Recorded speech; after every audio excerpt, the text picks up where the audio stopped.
Expect nothing, and you will never be disappointed.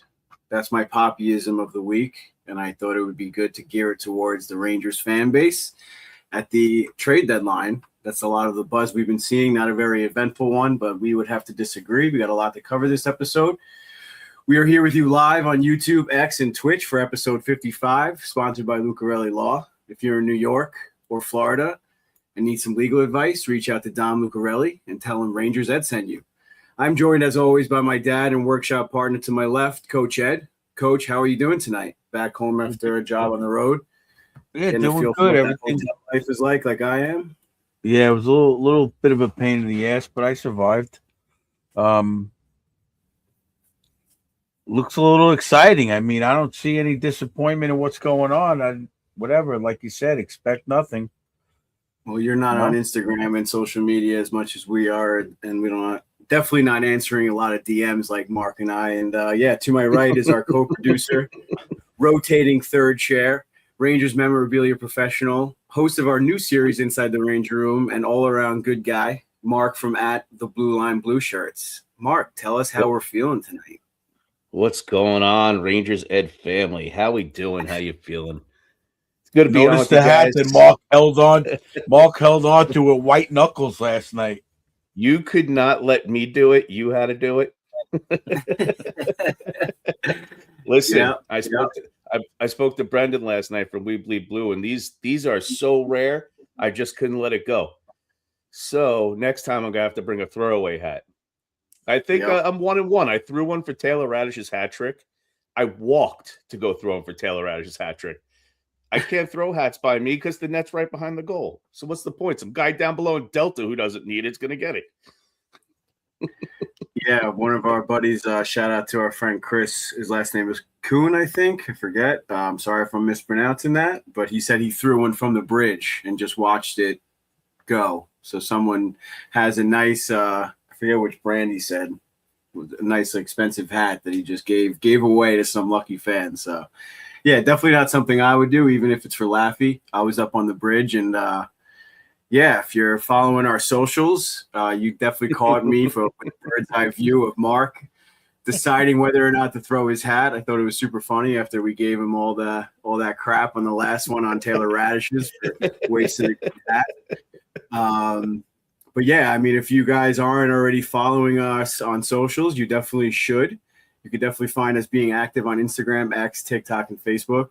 And please also subscribe to our YouTube channel if you haven't already. If you're watching, you get a treat every week. If you're listening, you should definitely head on over to YouTube and subscribe.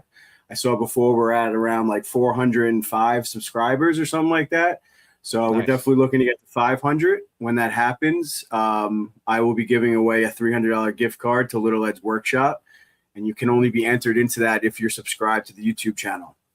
Everyone who's subscribed will get entered into that drawing. And if you're listening on the audio platform, like I said, head on over to YouTube to catch all of our episodes. You only need a Gmail account, which a lot of people have, to sign up for YouTube. So you should definitely do that and click the subscribe. And you won't miss out on any of our content, including our new show, Inside the Ranger Room, which we'll get into in a few minutes.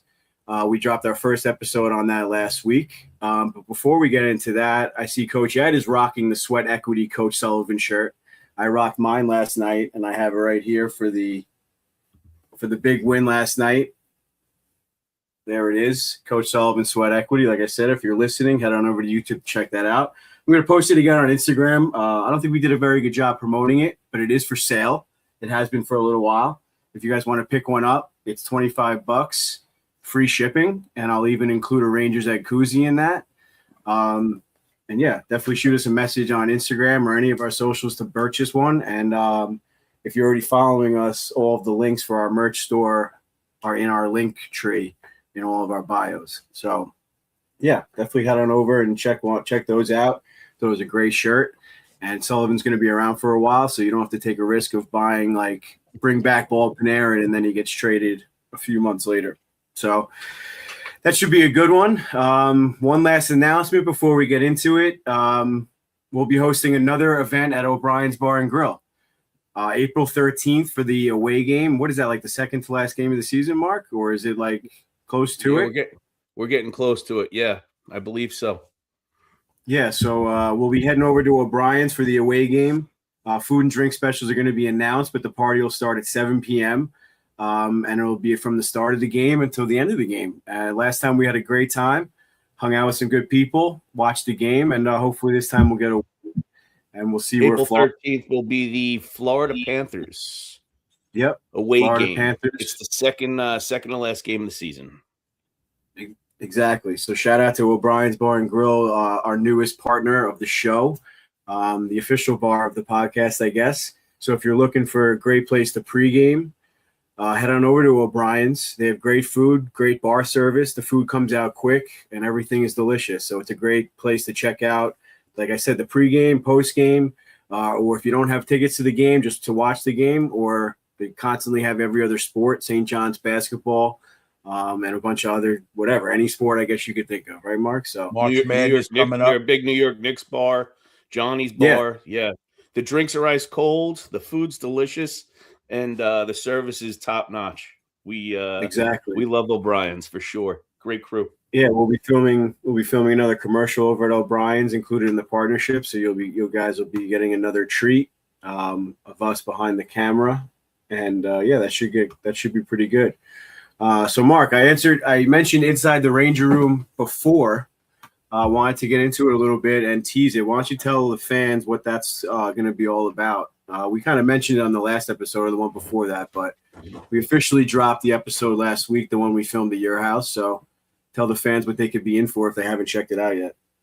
Well, I hope everybody enjoyed the first episode of Inside the Rangers Room. It did showcase what I have, and it's funny that we talk about since then there's been so much changes from here. So I can't wait to do my own Inside the Rangers Room again to update everybody what's going on. But what, we're going to do, and we've been brainstorming. Hopefully we'll be able to get to a bunch of friends that have rooms that they like to show off their stuff. We're hopefully going to be traveling a little bit, coming to see what you got. Hopefully we get on here, do some interviews, and just really get around and see what's out there in terms of sports memorabilia when it comes to Rangers. And I think it's going to be a lot of fun. And I'm super stoked to be hosting it. I love you guys. This is a passion of mine. And to be able to bring my friends together, bring our listeners together, and just bond over the stuff that we've bought and we display is gonna be a lot of fun. Yeah, it's great stuff. Yeah, we definitely got to head on over to my original Ranger Room, the one that Coach Ed's in there over there. I mean, that kind of, I guess, partially started this whole obsession with what we do and what you see behind me as well. I mean, we started out designing Coach Ed's room, so we definitely got to clean that up a little bit and do an episode over there, no doubt, for this series. So, yeah, stay tuned. We're not exactly sure how often we're going to do those episodes. Like Mark said, we have some guests lined up. Mr. Hatman's definitely going to join us. That's one that I can spoil. Definitely looking forward to. So if you guys follow us on socials or follow him, Mr. Hatman Sweden on Instagram, he's got close to 1,000 hats. He's almost there. 1,000 Rangers hats. I'm thinking we need to take a trip to go see him. I mean, I would absolutely love that. If the Rangers are doing the Euro series or whatever in Sweden, that's 100% happening. Yeah. So yeah, I mean, I'd love to do that, but I don't want to wait. Mark, we kind of waited a long time to do yours. I don't want to say to Mr. Hatman, maybe he's at like 700 something right now, so maybe for 1,000 we go over there. I think that'd be huge. That'd be a he's at 740. I think I saw it today, 748 or something. Maybe we could slow him down and buy us some time a little bit, but either way, we definitely want to get him on at least so he can meet our fans and we can meet him and get his story more than what we saw in the MSG commercial. And yeah, like I said, maybe at 1,000 we'll take a trip on over to Sweden. That'd be something else. That'd be why I think he's setting up a trip for us. I know he's petitioned to have the Rangers come play there. We've had conversation about it. So maybe if he got a little bit more pull and we could get some a game over the Euro series, I know I'm taking that trip, and I'd be damn sure I know my wife's taking the trip with me. So yeah, I don't think I'm gonna go to Sweden without her. Lindsay's got the Swedish or Viking descent in her, so she has no complaints in going over there and hanging out with her fellow blondes. But anyway, on the topic of Inside the Ranger Room this week on Jersey Profile, sponsored by Mark at Blue Line Blue Shirts. I don't know if we can say you sponsor it anymore since you work or part of the show. But anyway, Jersey Profile presented by, that's more like you still got to donate money, Mark. Yeah, he donates his time. That's more than enough. I do it my own special way. Yeah. Oh, and speaking of, we have Puck of the Week, which we introduced, or Mark introduced yesterday, was our first post. So like I said, follow us on all the socials. You get to see some cool stuff. Our handles are up at the top of the screen if you're watching on YouTube. So yeah, back to what I was saying. We got Ryan Lindgren this week for Jersey Profile number 55. Went all the way back here and took a look at how the Rangers acquired Ryan Lindgren, and they gave up not much. Well, I guess at the time it felt like a lot. Rick Nash was one of Rangers or fan beloveds. He went through some playoff runs. He was a great player for the Rangers. He might not have lived up to his hype of being what he was in Columbus, but he was still a very reliable player, in my opinion, and definitely dazzled us here and there with his skill. Coach, what do you remember of Rick Nash quick before we get into Lindgren? I mean, I just remember he always killed us when he was on Columbus. We got him. I thought he was a great player for the Rangers, but unfortunately, what I remember is how everybody, same Jacob Trouba type, they ran him out of town. He wasn't playing up to his money and this and that. We don't need to pay him to be a penalty killer. And they, we let loose a great guy. And it's just that kind of stuff's disappointing to me because they're very loyal Ranger fans. They're very loyal Ranger players. Well, it's a pretty good segue. Good. He was always there playing as hard as he could. You never saw him dogging it. Whatever the coach asked, a penalty killing he did, stuff like that. I just thought he was a complete player. Yeah, well, it's a good segue because, I mean, I guess we get, like you said, it was hard to see him go and get forced out of town, but looks like we got a pretty good return for him. They got Lindgren, Spooner, Bolesky, a 2018 first and a 2019 seventh. I don't know who Bolesky is. I don't remember him. Spooner, I know they flipped for somebody else. But whatever, either way, you said Rick Nash did nothing but show up, gave everything he had, hard work, and that's exactly what we got from Ryan Lindgren for, I think, 7 years, 387 games, 12 goals, 87 assists, 99 points with the Rangers in the regular season. He was a plus 100 in the regular season, 567 block shots, 573 hits, and furthermore, in the playoffs, he had 43 games with the Rangers, 3 goals, 8 assists, 11 points, but he was a plus 11, 72 blocks, and 63 hits. So you can't really ask for much more from a defenseman. And then they ended up trading him to Colorado at the deadline. I forget what they got for him there, but either way, they got more than their money's worth from Ryan Lindgren, a steady partner for Adam Fox for a few years. And really just gave everything he had to the Rangers and the fan base. And I love that guy. Mark's got something for us from his Ranger room or from his collection. So, Mark, what do you got? Are you ready for this? I don't know. We're going to have to connect the dots here. 2018 first round pick from the New York Rangers was Vitaly Kravtsov. Oh, all right. Well, I don't know if that was the pick that they. I'd assume that might be the pick that they got from that first round pick. So who did they? While you show up your jersey, I'll look up quick who they traded him to the Kraken for, or to the Avalanche for. I'm pretty sure it was just a pick. I don't think it was any players. So I will say Ryan Lindgren. As you guys know, I'm a big D-man fan. Just like the really tough dudes that get down in the corners, like to get dirty. Like to make a name for themselves, play hard, and are just straight gamers. And I'm going to add to he was the 2023 recipient of the Stephen McDonald Award, and that doesn't come lightly. And it means, as you guys know, as you saw last week inside the Range Room, that award means a lot to me, just because of the attachment that I have to it. And I genuinely miss Ryan Lindgren. He was one of my favorite players when he was on the team. And I collected a bunch of his stuff. I've since, lessened the collection a little bit, trading and stuff like that. But one of my favorite pieces I'm going to highlight tonight is the New York Rangers 2024 Stadium Media Day jersey. So this is Ryan Lindgren wore this for Media Day for the New York Rangers during the 2024 Stadium game. So media day is when they're taking the pictures on the ice and everything. Yep. So like families on ice, they take the team picture. So this is actually one of my favorite pieces in my collection. This took a little while to get. I had actually this jersey right here was a trade from another trade. It was a 3-way trade that I had with a couple buddies of mine. My buddy Jeremy, I have to give a shout out. He's healing right now in the hospital. He had surgery. But he had Johnny Brodzinski. Was it Johnny Brodzinski's? He had Johnny B's. I had Jimmy Vesey's, and my buddy had another guy had Lindgren. So we did like a 3-way swap, and I ended up with that jersey, which is pretty cool. Nice. Well, yeah. Coincidentally, I just looked up the trade, and I was wrong. Ryan Lindgren and Jimmy Vesey were both traded to the Avalanche with Hank Kempf, which is a defensive prospect, for Calvin DeHaan, Juuso Parssinen, our boy Parsnips, 2025 second-round pick and 2025 fourth-round pick. So pretty decent return. I mean, Vesey obviously was a fan favorite at a time. I mean, he got that second stint with the Rangers, but then he ended up taking another turn downhill there, whatever happened. So, yeah, pretty solid return. So, you guys got anything else on Lindgren? That was a beautiful jersey, Mark. Great job. Thank you, brother.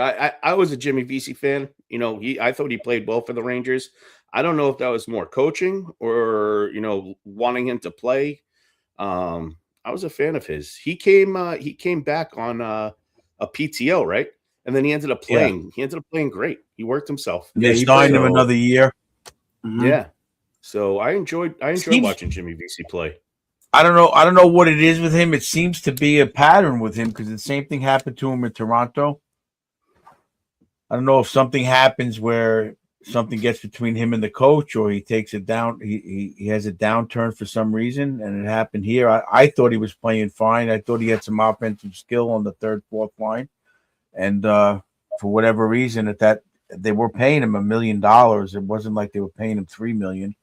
I thought he was definitely worth it. That kind of stuff, I think it comes down to coaching with all these trades with these, you know, I mean, other than the Carrick deal, which I'm disappointed, we'll get to that. But those third, fourth liners, they're all kind of the same. So I'm like, why move them?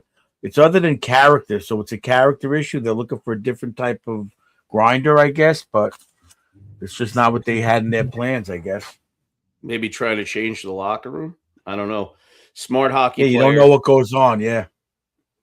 Was he another Harvard guy also, right? Yeah. I think he was another Harvard guy as well. He's super smart, just an intelligent dude. I really enjoyed watching Jimmy. I have actually another one of his jerseys that will down the road we'll bring up and out. But just to finish up Ryan Lindgren, it's one of my favorite jerseys. I actually have a bucket of his also. I have one of his helmets. It's in a display case. That was definitely featured in the episode last week. Yeah, it was in a display case, so I couldn't take it out. But Ryan Lindgren was definitely, still is. He was a dog. Guy was just a dog. He had that. I don't know if you take a look, 2 different positions, but him he reminded me a little bit of Sam Carrick. Just the people that get that extra effort award, you see that in. So I miss him, and I'm happy to still collect some of his stuff. Guy's just a warrior. There's no other way to put it. If you take a look, he played hurt. He left his heart out on the ice, that guy. And I was always a big fan. Most bloodshed in a 7-year span for the Rangers ever, I would say. Yeah. Or maybe ever in general. I mean, he was either bleeding, injured, getting looked at on the bench, back to the locker room, coming back for the third period. I mean, you name it. Like, you could never be mad at him. And that, I mean, Coach had said it before. It's just another guy towards the end starts to kind of get run out of town. It's like, what do you want from this guy? It's like, just, I'm try not to be negative this episode. Trying to be more fan friendly and listener friendly. I think the people. I think the big thing is in this freaking salary cap year is like he's going to want more money. Is he worth it? But you know what? If you're going to get rid of Troop and you had Lindgren for $5 million, I don't see the big deal. I don't know. I mean, especially Lindgren was Lindgren became like one of my favorites, just like Dan Girardi was my favorite. I definitely lean towards those types of defensemen without a doubt. And Girardi was one of those too, like they gave him that big contract, well deserved, but then like he physically couldn't play as hard as he could anymore. And that was Ryan Lindgren too. Like he was just beat up. He was just done. But he's still kicking it. He's still doing very well in Seattle. Not very well, but good enough. He's hanging in there, and hopefully he'll have a long career and be able to go out on his own terms. That's the most important thing. He's playing for Seattle now, right? So he just signed did he just sign a 4-year contract? So I'm not sure. I don't know. I think it's a 3 or 4 year contract with Seattle he signed. That's pretty good. So, not too bad. Very good. Seattle's a great place to play right now. They're pushing for a playoff spot. So if he gets another playoff run, that's where he really shines and shows his value. All right. So, Mark, last night we had a chance to be at the Garden for a nice, exciting win. Coach Ed gave up his ticket for Lindsay last night, and we got to experience some milestone moments. So let's get into that quick before we get into the trade deadline talk. Mika Zibanejad, 800 career points last night. I think he ended up getting like 801 and 802 as well, right? Yeah, he definitely got 801 or 801 at least. Yeah, so he's on fire this season. Really, we talked about it with Sullivan going over to Sweden to visit him. Whatever was said or whatever they talked about, definitely shows this year. He's been awesome, just playing a 200-foot game and just putting it all together, really being a leader for that first line right now. Adam Fox also notched his 400th career point last night against the Flames, which I thought was odd, or Lindsay mentioned it, that it was kind of weird that they both hit a centennial plateau on the same play. That was pretty cool. So I think Fox got the secondary, Mika got the primary, and who scored? Laffy? One of Laffy's goals? Laffy Taffy. Yeah, Laffy Taffy. Yeah, so well, I guess that could be a milestone too. Laffy had his second career hat trick. I don't know if that's a milestone, but we'll call it one on this show for sure. But Jonathan Quick had an outstanding game. I know the Flames aren't what they were before the trade deadline, but he still made some saves, made the ones he had to, and then some. He played incredible last night. You could really tell he wanted that win at home.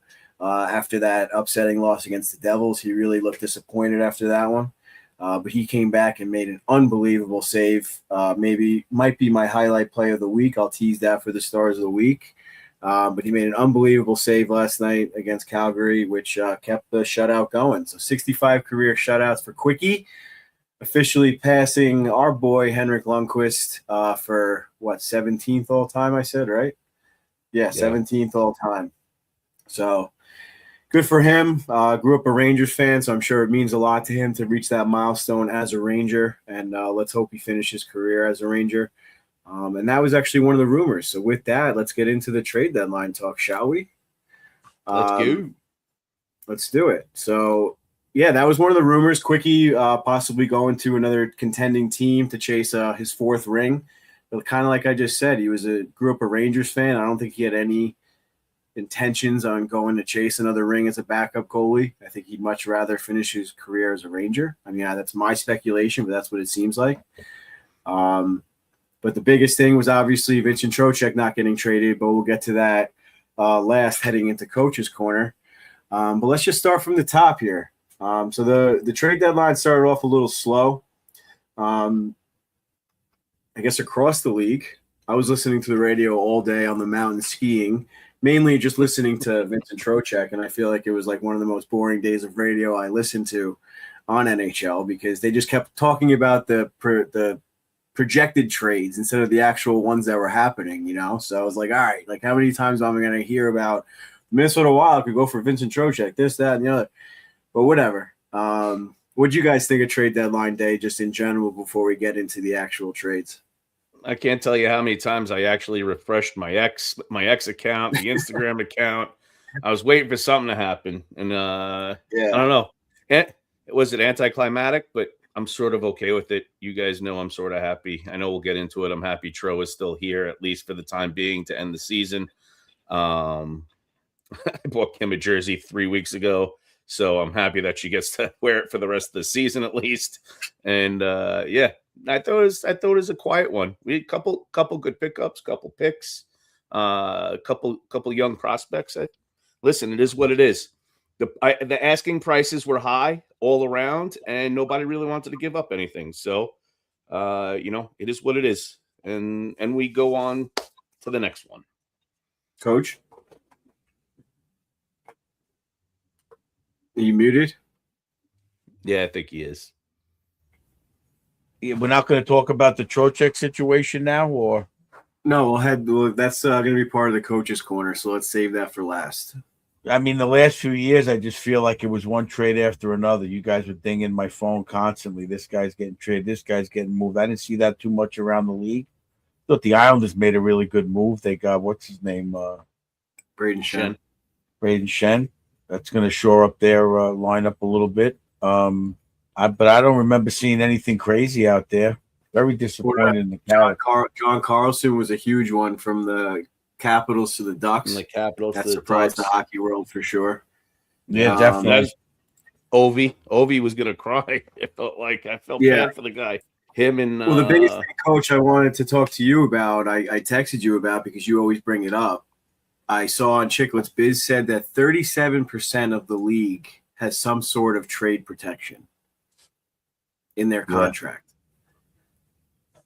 So I mean that's a lot, but it's not. I thought it would be higher.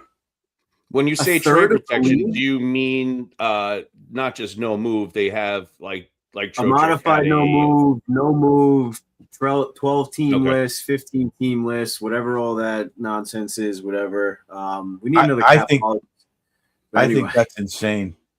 I thought it was crazy, and I'm sure if you guys are Chicklets listeners, I mean, I'm no secret I am. That's kind of where I got the idea for this show, no doubt. But love Biz, and he thought it's a players podcast, and I thought it was interesting because Yandel told the story that he had a no trade clause when he was on Florida, and they wanted to trade him, and he's like, I'm not going anywhere. So I'm sorry, you could buy me out in the summer, but I'm not going anywhere. So I found it interesting that he was all for it, but then Biz was like, I don't know, I think it just ruins the media or ruins trade deadline day and things like that, because 37% of the league obviously is very high. So anyone that's looking to get traded, I think there were 2 block trades on Friday, which could have been pretty big trades. One of them being was a Parayko to Buffalo, and I can't remember the other one if there was one. I could be wrong, but either way, that's just creates a buzz around the league. And he was saying that each team should be limited to say 2 or 3. I think he said 2 or 3. I mean, I would even go further to say maybe 3 or 4. Maybe that is too much on each team being allowed to have trade protection in their contract. Well, what do you guys think, Mark? Well, that big trade it was Nazem Kadri, right? He went to the Avs. That was a big one. That was at the deadline. Well, he had a no move clause, so I guess he said yes to it, yeah. But Parayko denied it. Right. He was the only, and that Parayko, that trade got leaked, and they still haven't found out who leaked that. I know that just from listening, it sounded like the front office was pretty upset because that's like Dad said no. Let me go ask Mom, and I just at the end of the day, we've dealt with it. It's part of what we've made the NHL. It's in there, and if they're going to get rid of it, it's going to have to be in some sort of deal, some sort of contract that's in a couple of years from now. So it's here to stay, and it is what it is. I just don't like the fact. I just think it creates an animosity and a distraction in the locker room, and like with the Trouba deal we had firsthand, that was obviously Goodrow and Trouba. Those are obviously 2 things close to us. It just creates a whole dynamic that doesn't, it just causes a negative stir. I don't get it. I'm going to take myself and put myself into it. I could understand. They say there's certain, I guess, one part of your career is for money. One part of your career is for, what your playing career is. Another part is for, your legacy. There's stuff like that. And You go back and take a look. For me personally, if I were put in that situation, family would be a big thing for me. And, you understand, I know we'll talk about Trocheck, but that's why teams like Utah weren't on his, were on his no move, because the guy's got family also. I know we don't think about it, and we think about it as a business, but at the end of the day, these guys are humans too. As much as they do play well, and like we say, it's a business and they're playing for a team, and they're still human. So I think there's a big human aspect to it. And that's why if you played well enough to negotiate that into your contract, it is what it is. So I don't disagree with you. I just feel that the whole theory of it creates something in the locker room and amongst the fans, and the whole persona of the player. Look at Truber. He was doing it because of that. His wife had a career going.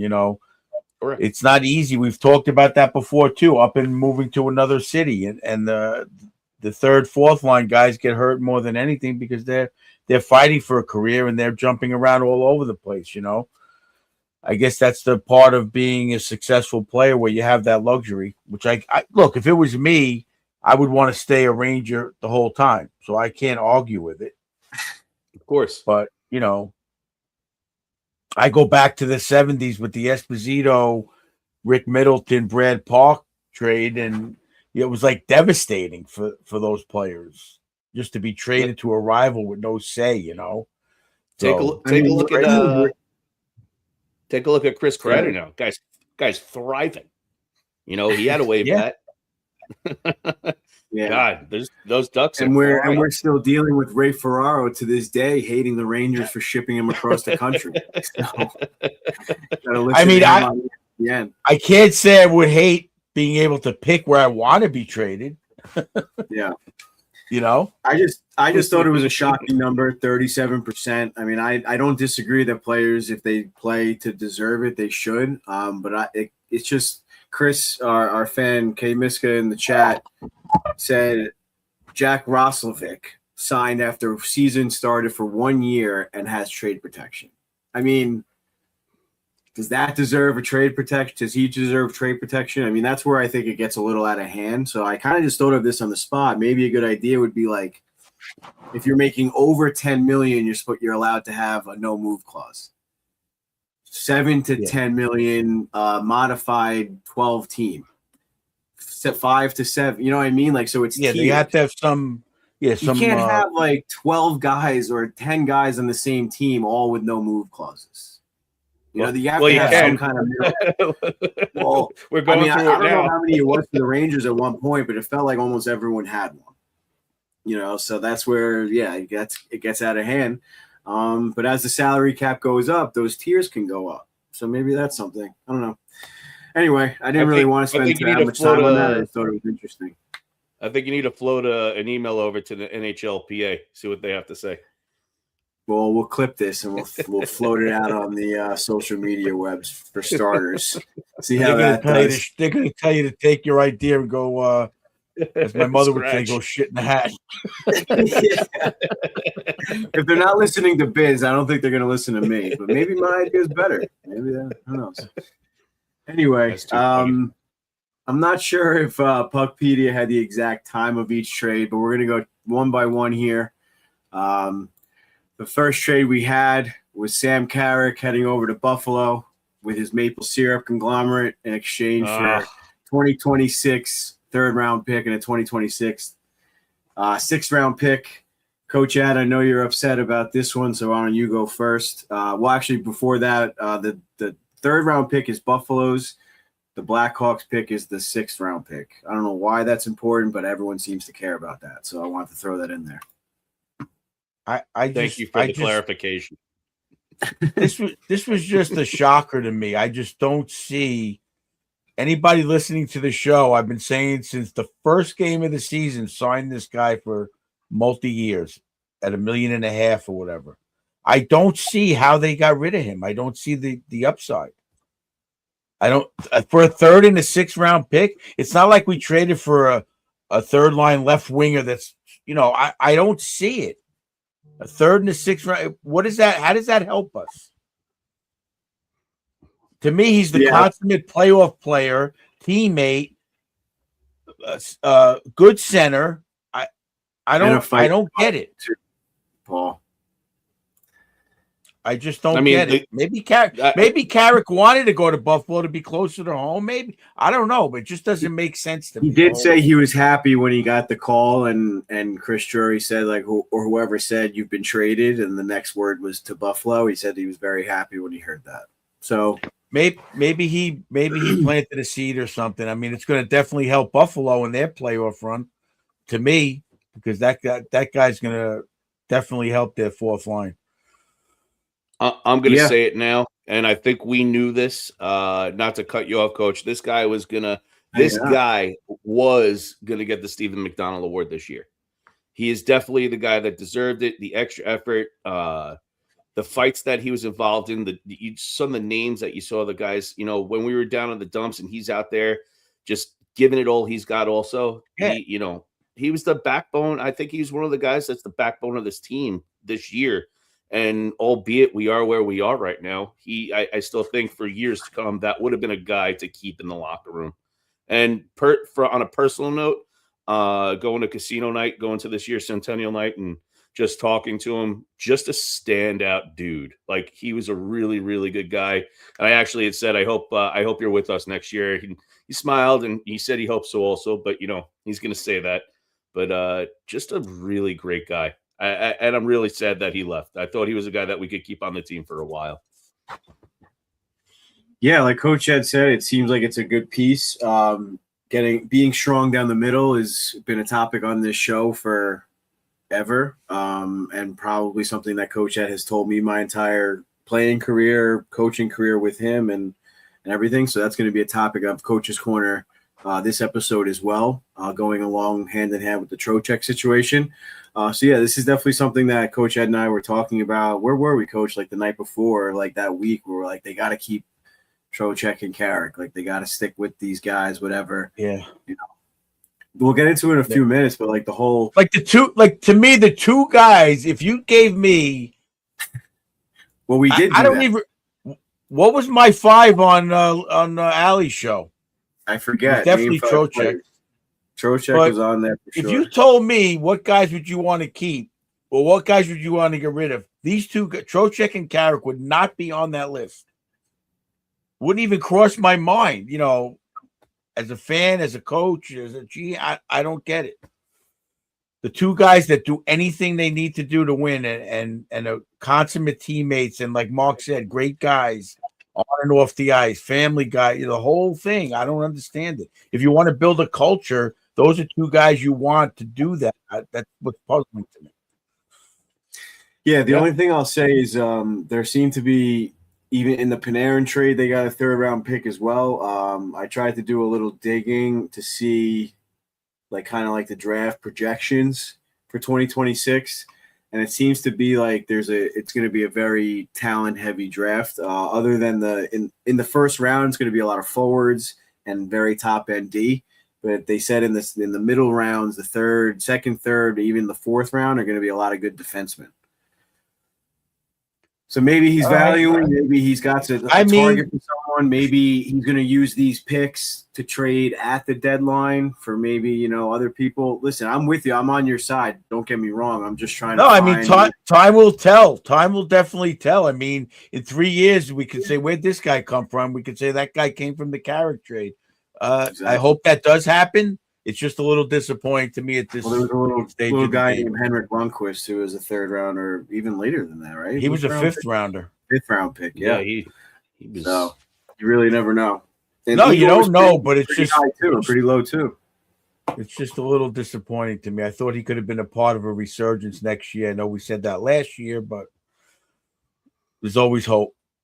But we'll see what happens. I mean, look, the bottom line is this: anything that Drury did, getting the Panarin trade, number 1, they're on fire right now. So whatever's going on, some moves that were made are done and they're working. So right now, Hank was a 7th round pick.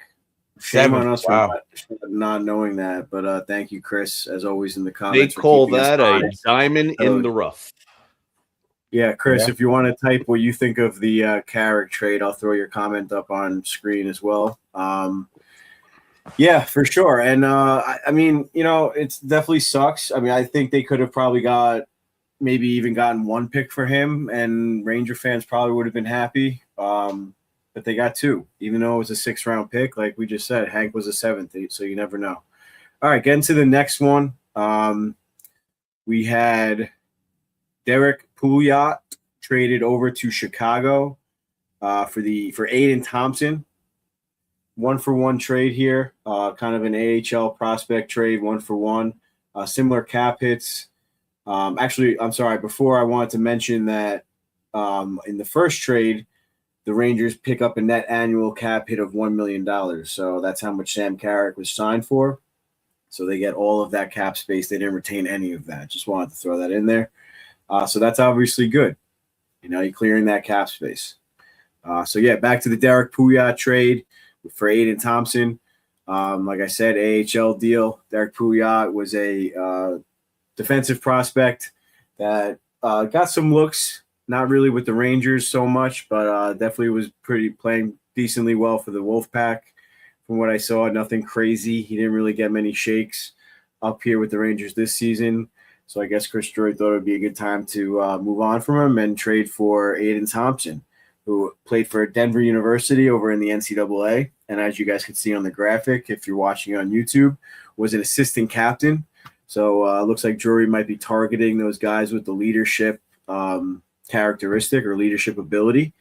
And, yeah, I'm a big guy on NCAA.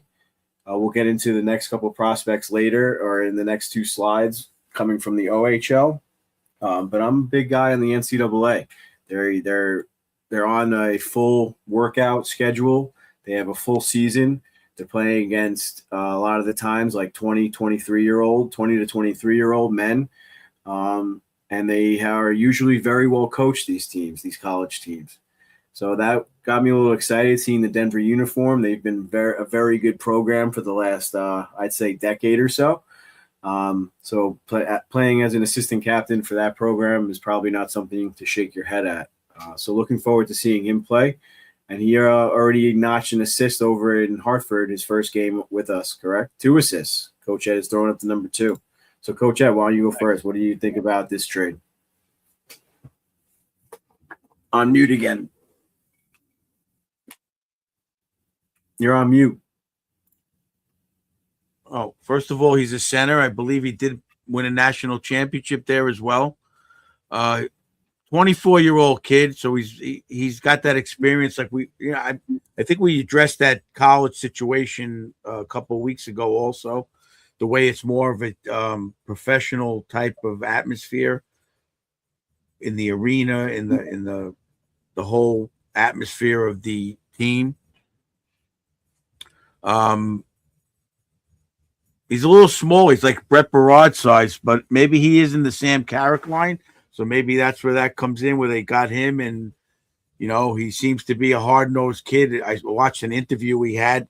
Again, we're going on all these interviews. When we saw the Green Tree interview and these other guys, they all seem to be coachable and looking to learn and thrive. They don't seem to be spoiled guys that we've experienced in the past that I was very disappointed in. So yeah, it looks like he's one of those hard-nosed guys. Let's see how he does down in Hartford. We'll see if he gets a shot. Yeah, I was reading that he's been praised for his high hockey IQ, which obviously is a strong suit. He's a quicker skater compared to some other prospects that they've been getting or looking at, I guess. And he's not afraid to shy away from board battle or throwing the body as needed. So that's kind of what you said. He's not afraid to get into the corners, which quick shout out to Gabe Perreault the last couple of games.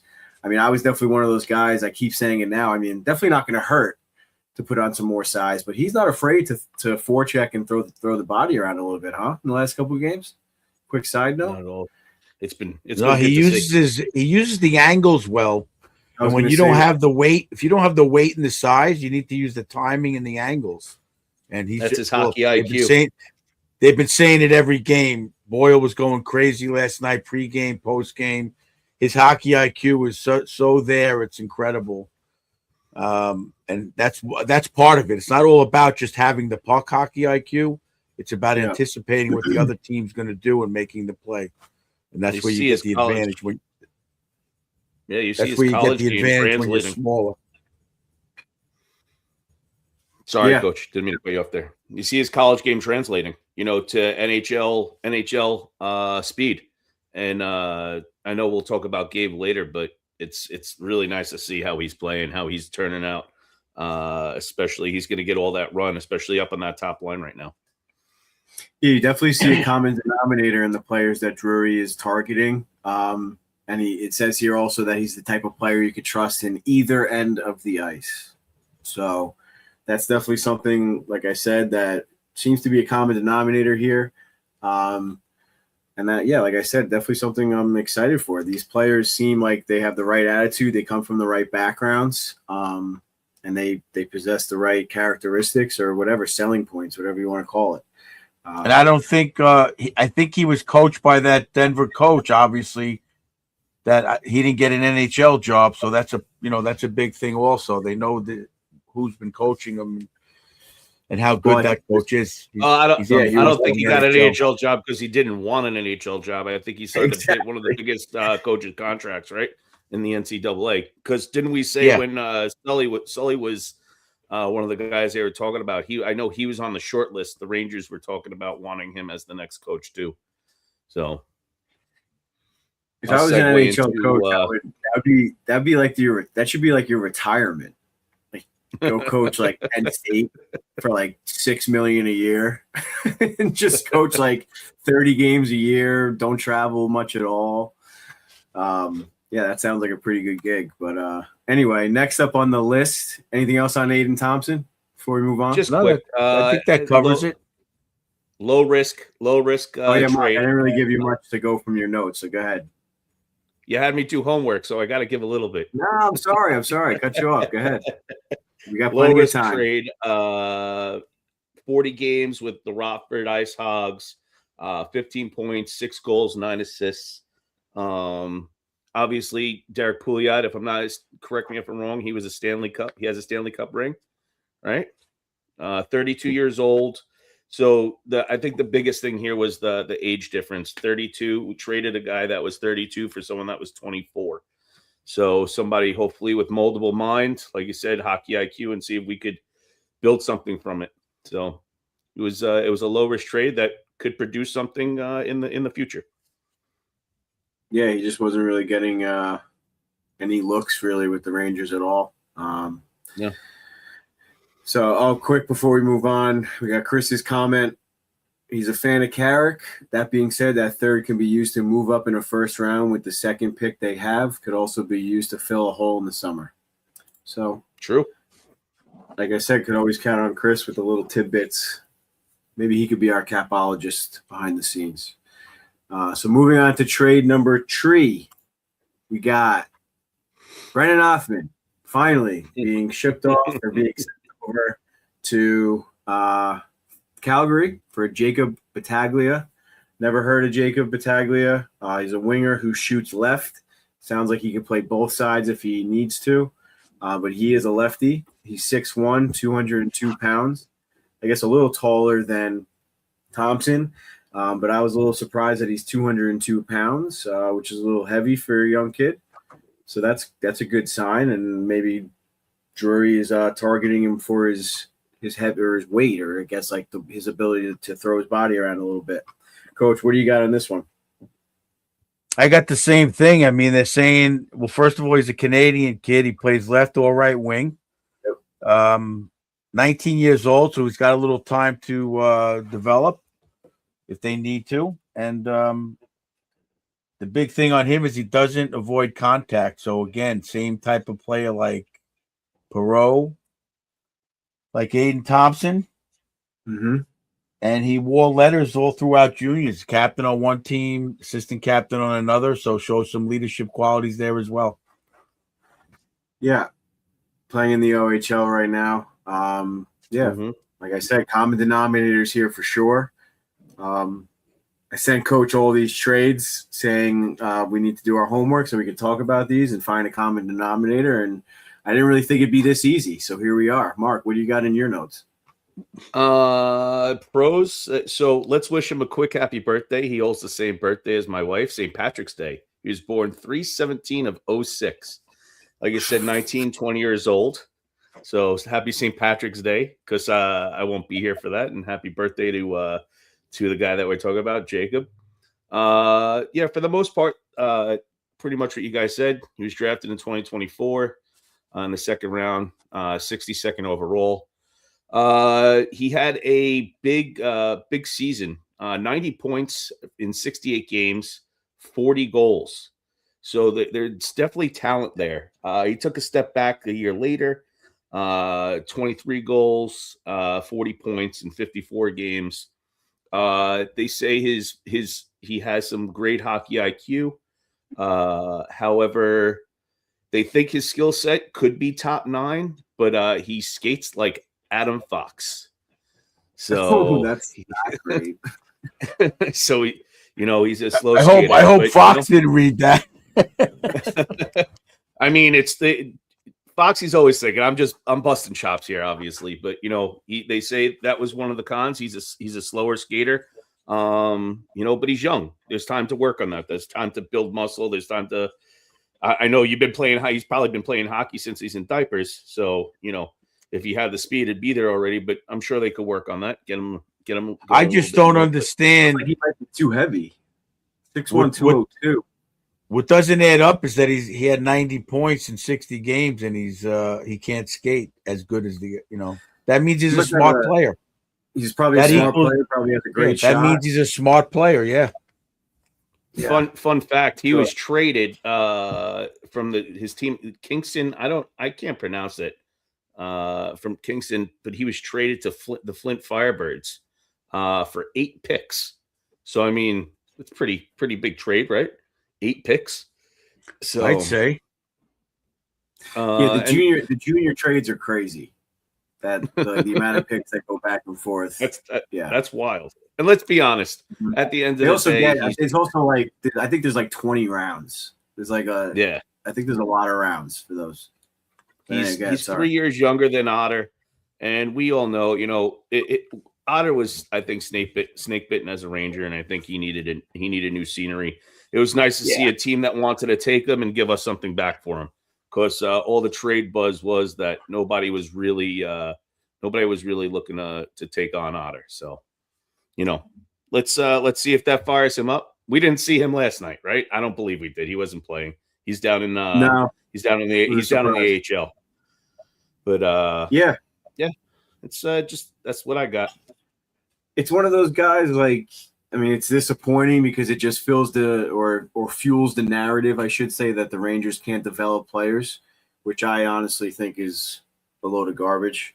You can clip that if you want. I'm sure people will come after me for saying that, but I think it is. It's hit or miss with these kids. It really is. Then we say it all the time. It's about what's going on upstairs. It's the opportunity that you're given. You could argue that the Rangers don't give the right opportunities, and that brings us to our next trade with Artemi Panarin. But you can argue that he might not have gotten the best opportunity, but at the same time, he's been with the organization for 5 years. I think we talked about it when we went to the rookie series, when we previewed this season. Like, this is his season where he's got to have a full-time position on the team. And we went to go watch him at the rookie series, and he couldn't even really stand out in 2 or 3 games against 16, 17-year-old kids or whatever. So that's where it became a little frustrating, where, like you said, it might just be time for a fresh start. And wish him nothing but the best. But he always reminded me of Master Splinter from the Ninja Turtles. So adios, Master Splinter. We'll see you on the flip side. And hopefully Jacob Battaglia can turn into something halfway decent for us. Hopefully he's definitely not the kind of player. He's definitely not the player that I'm glad is gone, but I think he might thrive there. I agree with Mark. I think he might thrive there. I hope he does. I hope he turns into a good player, not to come back and kill the Rangers, but it was also one of those where I think he was like over expectations, had a bad stamp on him. Like, he was, for whatever reason, he was touted to be like this highly skilled player. And like, I never saw that. I saw him as like a a Will Cooley type, like middle six guy, like going, like digging in the corners a little bit, like getting into fights here and there. Like, I don't know, maybe I'm wrong on that as well, but I never saw any kind of flashiness or like overbearing shot. But look, it's the bottom line is when these kids, like you said before, they thrive in the OHL and in juniors. Now you're playing with the big boys. The big difference. Yeah. Actually going to skip over the Panarin trade quick and go back to the Soucy trade, because I'm sure we're going to spend a little bit more time on the Panarin trade. So real quick, this is where I'd say like the Rangers trading, or when the letter came out, that's our trade deadline or whatever trade season, whatever you want to call it. So Carson Soucy was shipped over across to Long Island for a 2026 third round pick. Coach, like I said, there's another third round pick. So maybe Drury buy in some players in that could be fallen into the third round. Even Gabe Perreault, he was in the first round, but he was one of those players that kept falling. So maybe that's what Drury and his team are projecting for this season. Some of these high players might start to keep falling lower and lower in the draft. And then most importantly, they got rid of $3.5 million in cap space by shipping, or 3.25, I'm sorry, by trading Soucy across to Long Island. So pretty decent amount of cap space. Can definitely fill a nice role on the team with that money. We got back what we traded.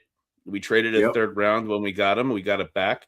And I'll tell you, do you know what really hurts me the most about this trade?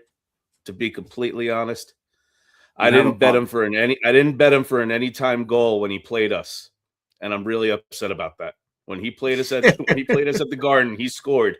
We should have bet money that he was going to score against us, and we didn't.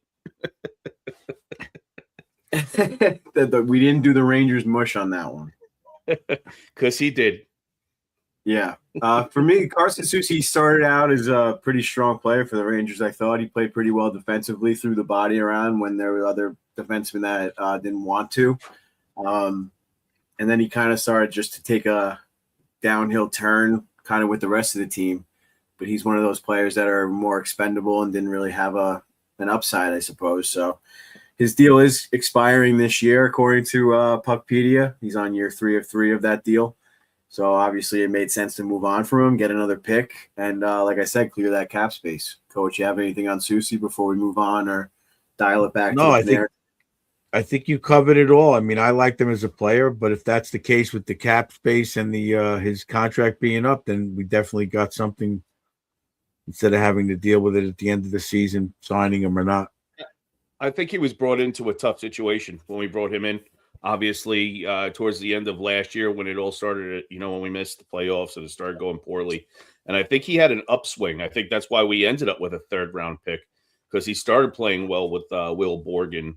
And he definitely was, that second pair D that he's a big dude and he was playing well for us. So good luck with the fish sticks, but we'll see you later. Really. Hopefully you get something good with the third. I was being facetious. Yeah. Good luck with Pelican Pollock. Well, we'll be paying attention to the third round, I guess, because like I said, moving over to the back to the Panarin trade, which right before the Olympic break, we get back from the Olympic break, and here's the trade deadline. So a lot of fans were upset that it happened before the Olympic break, and now they're even more upset that they could have gotten more of a return if they waited till after the Olympic break, which obviously hindsight is 2020. The Kings had no idea Kevin Fiala was going to get hurt. Who knows where Panarin would have went if the Kings would have thought they had a chance, if they knew Fiala was going to get hurt. Like the timeline or whatever, the Marvel universe can go a million different ways. But here we are. They sent Artemi Panarin, the best free agent signing in New York Rangers history, across to the Kings for Liam Greentree, 2026 third-round pick and 2026 fourth-round pick. So, Coach, what I mentioned before is with the Othman situation is you can argue that he was never given the right opportunity. And you can't really say that when you're also upset that they moved on from players like Panarin, which obviously eats up a lot of top-line minutes for players like Othman, in the past, Laffy, Kakko. the list goes on. Now we're looking at Gabe Perreault, who's getting those top line minutes, and that only happens if you what? Trade a player like Artemi Panarin. So here we are. Gabe Perreault is lighting it up. Laffy's lighting it up, not living under the shadow of Artemi Panarin. Coach, what do you think of this trade when it hit? I know we talked about it already, but I wanted to revisit it now that the dust has settled a little bit. I mean, we got what we could for him. I don't think anybody was going to offer anything else. And obviously we touched on it already. He was going to have to approve it, so on and so forth. And everybody knows that listens to the show. I said it for 3 years. They're not going to win a championship with him. And, he scored a lot of goals, had a lot of great moments. I jumped up on a lot of occasions when he scored in situations. But I think it was time. Clears up what we had to retain some of his salary, correct? Yeah, so that according to Puckpedia, they had to retain 50% of the salary, so it came out to like $5.8 million, which is the net annual. So we got $10 million we got $10 million to play with right now from what we've just talked about. No, $5 million to play with. Yep. Well, 5 from the other guys too, from Susie. Oh, yes, all in all, total, yes. Total. Right. But that all falls off because that was just for this year. Yeah, we'll definitely get into that when we do our. Yeah, we'll definitely get into that when we do our season wrap up and I guess our whatever free agent preview in the summer. We'll see what kind of cap space the Rangers are looking at, but yeah, it frees up a decent amount right now. It's like you said, losing Panarin. You've been saying it for a couple of years that Laffy's kind of dishing it to him. And what's the word you use? I can't think of it right now. Deflecting to him. Not deflecting in the hockey sense, deflecting in as in like passing off the responsibility or passing off the spotlight. And if anybody's been watching since that trade, you have to see the looks. I haven't watched every game in the last 5, but I watched last night. And everybody on the team's face, their body language is incredible. They're having a ball out there. I mean, you guys didn't really see it for being at the game, but I'm watching it on TV. These guys are making plays out there. Things are happening. The ice is opened up. And I texted you guys. I didn't see any neutral zone giveaways that were glaring. No, but it's laughable, but it's not the wrong. Zone entry on offense is north-south. And that's what Sullivan's been trying to do. And Sullivan could say in his press conferences how dynamic Panarin is and this and that. But I know as a coach, it was driving him crazy. I don't care what anybody says. I'm not saying he wishes him good riddance, but now he's got guys he can work with, and things are happening. No matter what you want to say about any of these trades, they're doing a lot better in the last 8 games than they did in the first 50-something. Well, like I said, there is that common denominator. All the trades that we just went through, well, at least the ones that weren't for picks, are players that share the same characteristics. And Liam Greentree is another one of those players. He's the captain right now for his team in the OHL. Big kid. He's a big kid. The highlights that he's a winger, like Panarin was, but he plays both sides of the puck. Obviously, the highlights that we see in the past, I'm sure you can clip me saying it like, oh, it's just a highlight, like with players like Kravtsov and all the other prospects that used to be thrown in our faces. But these are different kinds of highlights. These are of him like working hard, working for every puck, shooting from the right spots, getting into fights or scraps. Obviously, you can see that he's missing his 2 front teeth. Like those types of things. Like it sounds stupid, but the kid's a hockey player, and he's going to give everything he can or everything he's got to make this team. And it drives me crazy that everyone says like, oh, they why didn't they get a first-round pick for Panarin? What's the difference if it's a first-round pick that Liam Greentree was in, was it 2024 or 2023? I'm not sure. Mark, if you could check that quick. What's the difference between a first-round pick then and a first-round pick in 2026? To me, it was good. No one was offering a first-round pick for Panarin. Right. And to me, his contract was up. They weren't offering it. If they were, they would have took it. To me, this is even better because you know what you're getting. A first-round pick, you're you're drafting a kid that you haven't seen or whatever. There's not a ton out there, whatever. You don't know how he's going to pan out. You already have a pretty good sample size of how this kid's been playing in the OHL for the last 5 years. He's broken records. He's still breaking or whatever, setting records. I don't know. You know, like you can't really complain. Mark, what were you going to say? 2024, he was the 26th overall first-round pick in the 2024 draft. So it's a first-round pick. Just because it wasn't a first-round pick that we haven't, like you said, just because it wasn't a first-round pick that a future one. He was a first-round pick. And just a couple stats just to build on it. Last 5 games, 7 goals, 2 assists, +6. Last 10 games, 10 goals, 5 assists, +2. I mean, the kid, he's going to come here. I can't imagine, and this is the positive stuff I'm talking about, because so many people have a poor outlook for the Rangers over the next 4 to 5 years. And it's so disheartening, just listening to some stuff that you got to just turn off. Like, you take a look at this guy, Liam Greentree, when you're going to put him on a line next year with Gabe Perreault and maybe Miko or, Laffy, or this is the fun stuff we're talking about. This kid's a gamer. That sounds like a line right now that we're going to really love to watch. Let's not jump in and put him on the first line already. He's playing in juniors. Relax. Pump the brakes there, Jethro. You don't know. But this is the positive stuff I'm talking about. It's a good outlook. It's not everyone's so slim and I'm excited to see him at the prospect camp next year. That's what I want to see him live, That's going to be exciting. Yeah, sure. I mean, from the scouting report I saw is that he has an above average shot and puck skills, but again, another slow skater by NHL standards. But he's not afraid to shy away from the contact. Not afraid of the body. Not afraid to shoot. A lot of these guys. They also said the knock on him is he kind of gives up. His compete level isn't at a high level, which might hurt him at the NHL level. But in that interview we saw when he got traded, he was saying all positive things about he wants to learn about what it takes to get to that level. So it's going to remain to be seen of how he progresses. That's what's going to be interesting. Who you learned that from? Mike Sullivan. Mike Sullivan. Well, yeah. You learned that from right here, baby. Go sweat equity. I mean, that is points. That is the common denominator in this whole thing.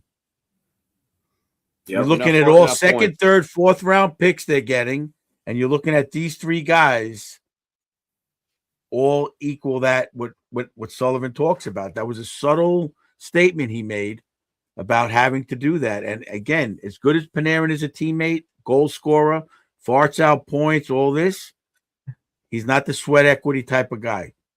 Yep.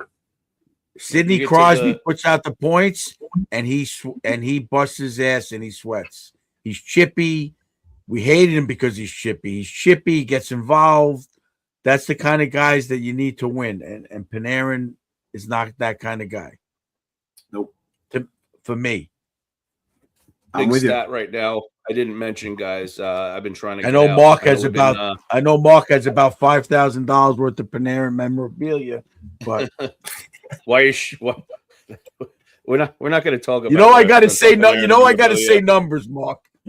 We're not going to talk about what I spent on Panarin memorabilia, though. There are guys out there that have way more than me. I'm sure. But I will say this as my final for Liam Greentree. Jumps off the page at me. 299 points, 133 goals, and 166 assists. That's the guy. It's well balanced. The guy works. So I'm excited to see him. Yeah, that's my take. Yeah, not much else left to say. I mean, it was time. Coach Ed and I have been saying it for a while that it wasn't going to happen with him, especially as the guy. And it's really exciting to see players like I said, Laffy, Perreault, Cooley's getting more minutes. All these guys. I mean, a lot of the young guys last night, Schmelly, he looked great. Obviously Hemlosh, but Lindsay, it drives her crazier than it should that it's not spelled that way. So we're just gonna call him Smelly. But anyway, he looked good. The other guy, What is it? I kept calling him Karate last night. He was flying all over the ice. I can't pronounce his name. He had name. a great game. Carte? Yeah. Cartier, isn't it? Cartier? Yeah, that's a watch. That's a brand. The guy didn't jump off the TV screen, but he was involved a lot. He was, you know what, that game last night, that first period, Calgary could have took that game over, and that third and fourth line with Ekstrom and Cartier, the Watchman. Instead of the bread man, we'll call him the Watchman. There you go. They had the sweat equity on the forecheck, and they created some havoc. And Quick made some big saves, and they held it in there. So the kid played good. Yeah. So Mark said it best. I mean, obviously the Stanley Cup is in our near future, but this is something to be very excited about as fans. I mean, obviously you want the team to win, but there's more than one reason to go see a game. There's more than one reason to root for this team. Like we saw it last night, 800 career points for Zibanejad, 400 for Fox, the shutout by Quick, hat trick by Laffy. I mean, we had a great time. Team's almost in last place. They won 4-0. We had a blast. So you really can't complain. Well, I guess you can, but you really shouldn't, is what I'm trying to say. It's a good time to be a fan. Things are looking up, even though you think they're not. Chris Drury has a plan, and I think we kind of just proved it. There was a lot of common denominators. The thing I'll say leading into Coach's Corner, we'll play the commercial in a second, is everyone's kind of complaining about, then what was the point of the letter? What was the point of this? What was the point of that? How come you didn't trade Trocheck? I said it from the start. The only player he mentioned or whatever, or I thought was going to come out of that was Panarin. He might as well just said it. The only guy we're trading that you care about is Panarin. Everyone else, we're not really sure about. And that's exactly what happened.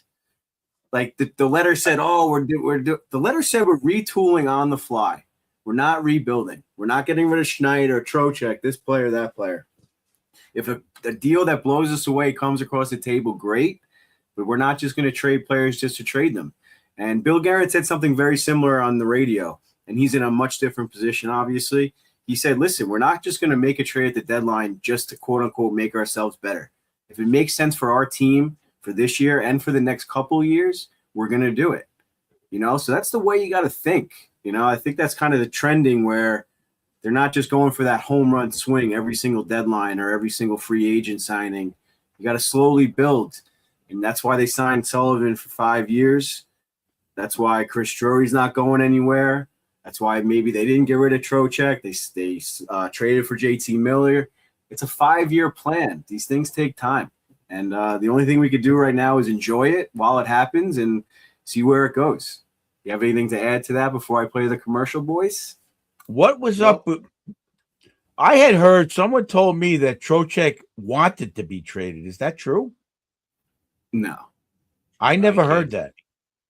I didn't hear Did you guys hear that on? No. Okay. The quote that was floating around was, I'm 32 years old. I want to win a Stanley Cup. That doesn't mean he wants to get traded. It just means he wants to win a Stanley Cup. That's what drove me crazy too, because everyone's like, oh, he wants to be traded. He wants to go to a contender. No, he's just saying he wants to win a Stanley Cup. The Rangers might try to win a Stanley Cup in a year or two. I personally, I've been saying this. I said it to Johnny last. I think there are only one or two players. I'm sorry. Coach's Corner. Let's play the commercial. Hey everybody, Coach Ed here. I'm over here in the shop at Bella Italia, Marble Granite and Quartz, picking up my order for a nice little bathroom I'm doing. I've been a contractor almost as long as I'm a hockey coach. So listen to me when I tell you, when you want the quality work and craftsmanship, come and see the boys over at Bella. They serve all 5 boroughs, Westchester, Long Island, all the way out to Montauk. Whether you're a Ranger fan, Islander fan, Devils fan, they're going to take care of you no matter what. Make sure you give them a call, 516-561-1018.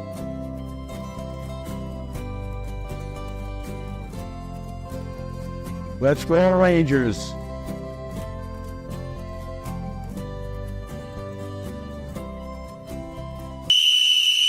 All right, boys, bring it in. You don't have the hot dog cart picture anymore? That's for Stars of the Week. Oh, that's right. It's a dog hat. Sorry. So, Coach's Corner, Coach. What were you? You were on a roll there, and I cut wait you off. a minute, Mark. I got to tell this story before we get into it. I'm watching Modern Family last night, and Sofia Vergara is complaining about how she misses when she was young. She goes, "I was so young. I was selling hot dogs wrapped in bacon outside of nightclubs." I was like, "What?"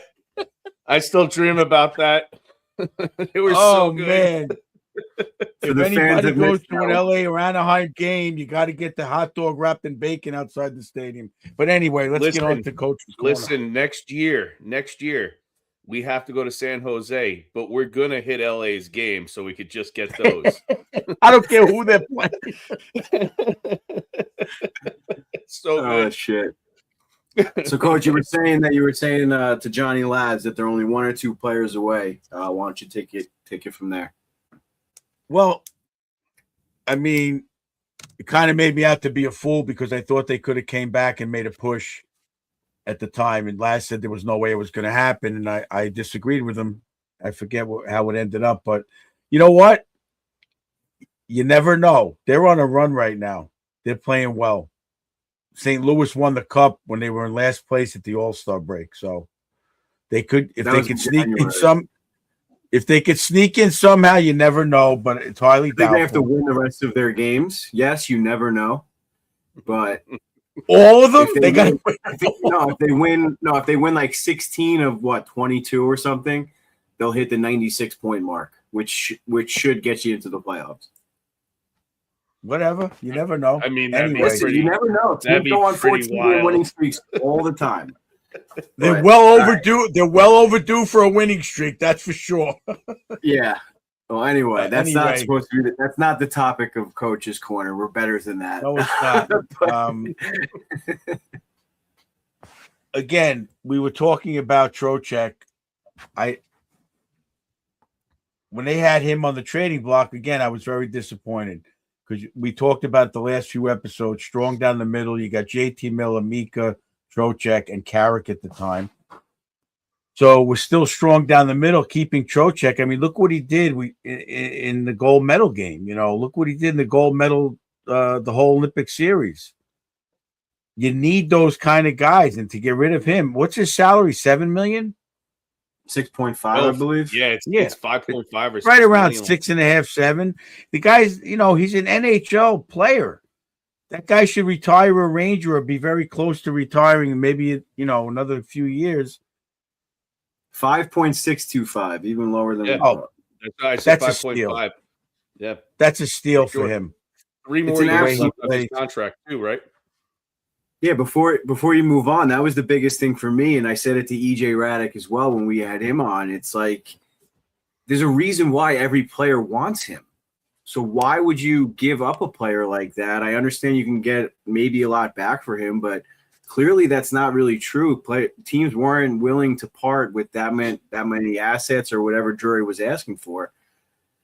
But like when the Rangers are ready to win again, or next year when they're struggling or someone gets hurt and you're looking for a second line center just to survive, you're going to be looking for a player like Vincent Trocheck who makes $5.5 million a year, who plays both sides of the puck, penalty kill. You're going to look for exactly him, maybe younger, but guess what? I don't think that exists right now. That's not on a team already that is a contender or doing very well or trying to build around a player like that. You know what I mean? You know what? Yeah, you know what sells me on it?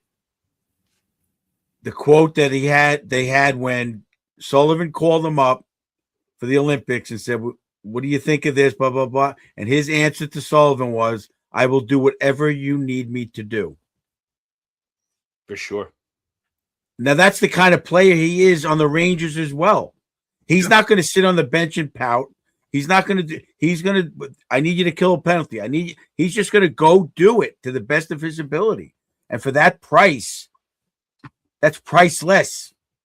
Yeah, that's a guy that you want to build that second line around. And look what he's doing now. Look at what they got going on now. They're flying. They're playing great. Yeah. So again, I'm ecstatic. Mark sent me that text saying that telling us that they're not going to give him away, I was very happy that they were going to hold on to him. When that deadline came and went, I was like, whew, I was very happy. The asking price was high for a reason, and if like we've been saying, Gearin, and we've been saying Drury, they weren't just going to make a trade to make a trade. At the end of the day, $5.5 million for the next 3 years for a guy that wears a letter, is a locker room guy, is a backbone guy. It just, how do you get rid of that? Like you said, it's priceless. And like, I felt like trading him was like trading away a guy like Carrick. Like, those are guys in the locker room that are the voice of the team. The guys, the younger guys. You take a look at Will Cooley, how broken up he was thinking about him not being there. Will Cooley's he was his mentor. He lived with him. Yeah. So, that's the kind of guy he is. Exactly. And take a look at the kind of player Will Cooley is. He took that from him. So those are, obviously he's getting a little bit older. I think the only concern was that he's a little bit older, and that they were concerned that, as you get older, production stops a little bit more. But I don't know. I love Tro. Even if he ends up, we would be so lucky that he ends up a third line center and he's still on the team. That means we've had a guy that's doing better than him. So, 100%. He's here for the now next look at it 3 years. this way. If they do wake up next year, hopefully they do. And you got JT Miller, you got Zibanejad, and JT Miller's been a little injury prone the last 2 years. He goes down and you don't have Trocheck, now you're screwed. You're almost kind of throwing the season away, where it could be a big problem unless someone else emerges. But right now, we don't see that out of anybody in the Hartford right now. But that's a big, big jump. That's a big difference if you don't have that bona fide second line center that could carry the team. Yep. Yeah, and Mark, I'm glad you said it. A locker room guy is a big thing here. Yeah. A big thing another thing that I didn't understand or started to realize is, I'm trying not to attack the Rangers fan base as much. We're trying to educate and be positive here. I mean, it is called the Rangers Ed podcast for more than one reason. We are trying to be a little educational here, and that's what stood out to me is a lot of people, or a lot of the same people, were complaining about Drury or booing Drury for ruining this team and trading away players like Trouba, Kreider, Goudreau. I mean, we talked about it endless times on this show as well, that destroyed the locker room. And I said it before, these things take time. Just because you lose the Eastern Conference Final, that doesn't mean you should be trading your captain or trading Barclay Goudreau, someone who scored, shout out to Puck of the Week, someone who scored an overtime goal, 2 overtime goals against Florida in the Eastern Conference Final, right? Well, he was, overtime goal to win the game at home, and that was he scored 2 goals in Game 3. Wenberg scored the overtime goal in Game 3. Right. So, those types of things, you don't give up on the locker room. And Trocheck's another example. It's how could in one side of your mouth say, Drury ruined this team by breaking up the locker room, and now on the other side of your mouth saying Drury's ruining this team by not trading Trocheck at the deadline? It doesn't make sense to me. Like Mark and Coach and myself just said, 5.625 cap hit. You're not going to get back. No, you're not going to be fans. I'm talking to you. You're not going to be happy with anything Drury does right now. It reminds me of somebody else that we're not going to mention. You're not going to be happy with anything he does, no matter what return he gets. So why even try? Why even take that risk? Hold on to a guy like Trocheck. Obviously, it's not a player to build around per se, but it's a player to keep around in the build to continue to mentor these young kids. Will Cooley was in tears in the locker room when they were saying it was imminent that he was getting traded. Even all the players thought he was gone, So I think that's just another nod to Chris Drury. Maybe he saw that interview and he got cold feet at the last second.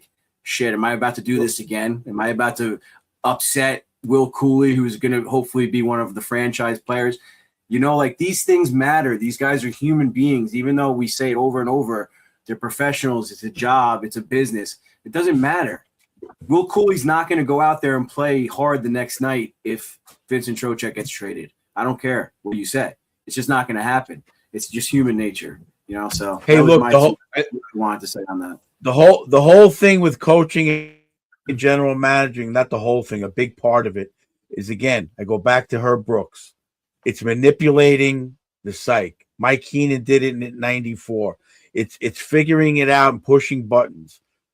I'm not saying he did it on purpose, but Drury's learning too. He's a human being. He was with Glenn Sather. I'm not sure of what picks were his, Kratzoff, this guy, that. But you know what? He got Sullivan. He made some mistakes. He's got Sullivan. I think they have a plan. They've been working on the 2 international teams the last 2 years. We got to give it a chance. If people want to rebuild, give it a chance. They're loading up on picks. They got these guys in the trades, all in the same mold. I would be happier if they got a little bit more speed from somewhere, because I think the league's leaning towards that. We're lacking it a little bit. But other than that, I have no problem. To me, they're building a Florida Panthers type team. You got Zibby for a couple more years. You got Trocheck. JT. You need that instigator like Kachuk. What's that? You got JT Miller's tough physical competitor. I think they're building that high compete level team, and we got to give it time. I think down the middle they're still strong. If Fox can stay healthy, Schneider's staying here. He seems to have resurged a little bit. I love Robertson. You got Gavrikov. You got 4 solid D right there. You got Borgen, who has ups and downs this year, and you got the goaltender. So, to me, they're a tweak or two away from being a contender. Not saying they're going to win it, but making a push.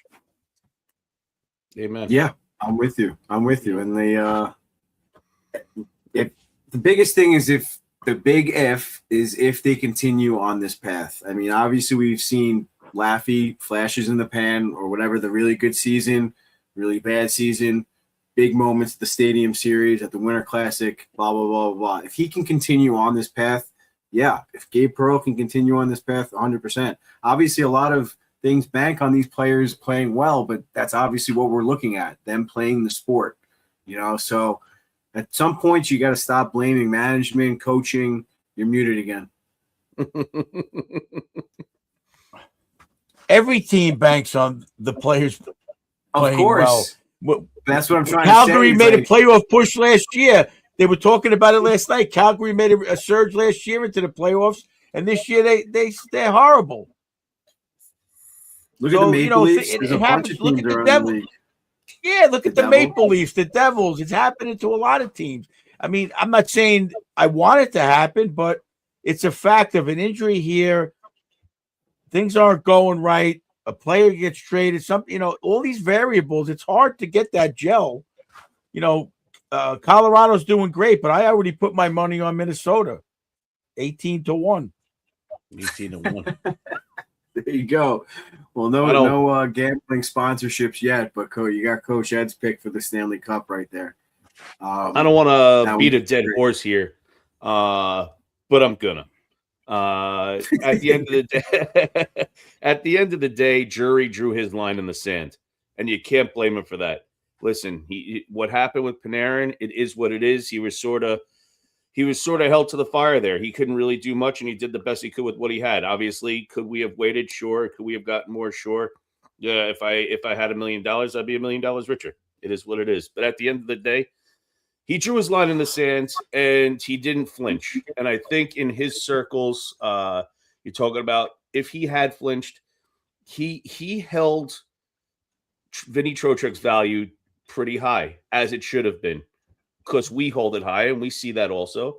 And he didn't flinch for the second tier prospect. He knew what Vinny's worth was. And if we were going to trade away a bit of the future for our guys, he needed something for that was going to be valuable, and he wasn't getting it. And I'm happy he didn't just trade him away. So at the end of the day, I think Chris Drury not trading him was the right move, and I'm happy Troch is still with us. So that's my final on the Troch deal. And like I said before, you can complain all you want about Drury, the moves he's made over this last couple of weeks. They're playing well. So something's going right. And I've been saying this when everybody said last couple of years, oh, Laffy should be on the power play. Who are you taking off? Now they got a spot, like you said before. And now they're thriving. Yep. Panarin used to stay on for the whole 2 minutes. They'd give the second unit like 20 seconds. We need to actually look it So up, guys. now I think the Rangers have one of the top power plays in the league since the break. Since December. Yeah. Since December 29th. Yeah. So, I mean, that. They said it last night. Yep. So, something's clicking there, you know. Good job, guys. Yeah. That's definitely something to keep an eye on. And like Coach just said, we've been begging for it, asking for it, waiting for it as fans for a very long time. And, yeah, Johnny Laz actually mentioned it. I was watching – he did a guest spot on one of the other the Empty Netters podcast I listened to. And he was saying that keeping him, like you said, Coach, creates a balance and like almost like a safety net that if other players get hurt, they still have him. If Trocheck gets hurt, it's still going to be okay. You know, they have other players to move in and out. If they trade away Trocheck for picks and another prospect, the roster looks very empty next year. And like Coach always says, you got to stay strong up the middle. And guys, we didn't even mention Igor that whole time. That's something that every single NHL team is looking for, almost every single contender. Edmonton's been dying for a goalie for how many years? Oh, my God. They have Igor. So to be strong up the middle is including goaltending. And, I did say that before. Wrong. I said, and we got the goalie. Oh, well, we didn't really harp on I didn't say his name, so you're right. I didn't mention Igor. You didn't put the exclamation. Although I watched the highlights of the Columbus game, he's letting in some goals that was a bad game. Not a good even game. That overtime goal, they were all. They could have won that. They should have won that game. He lost that game for them, unfortunately. I'm going to tell you, I was locked out on that game. I don't even know where I was watching it. I don't even know. He still has the top goals saved above expected, so that's what we're going to count. Yeah, that's what we love around here, right? So. All right, good discussion. Fans, if you're listening, hopefully you feel a little bit differently after we went on our little rants there about keeping Trocheck and the importance of staying strong up the middle and staying strong in the locker room, on and off the ice. I mean, the whole thing. So yeah, we're happy. I'm happy that they kept Trocheck, and hopefully they don't trade him away in the summer, like everyone keeps saying as well. So we'll see what happens there. So, boys, you ready to get into our stars of the week? What do you say? We haven't done it in a while. Now that the team is playing a little bit better, I felt like it would be a good time to bring it back. We didn't spend too much time talking about the games tonight.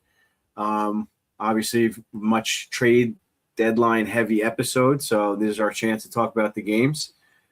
So, yeah, let's go first. Mark, who do you got for your MVP of the week? This was a bit of a tough one. I didn't do our – hold on.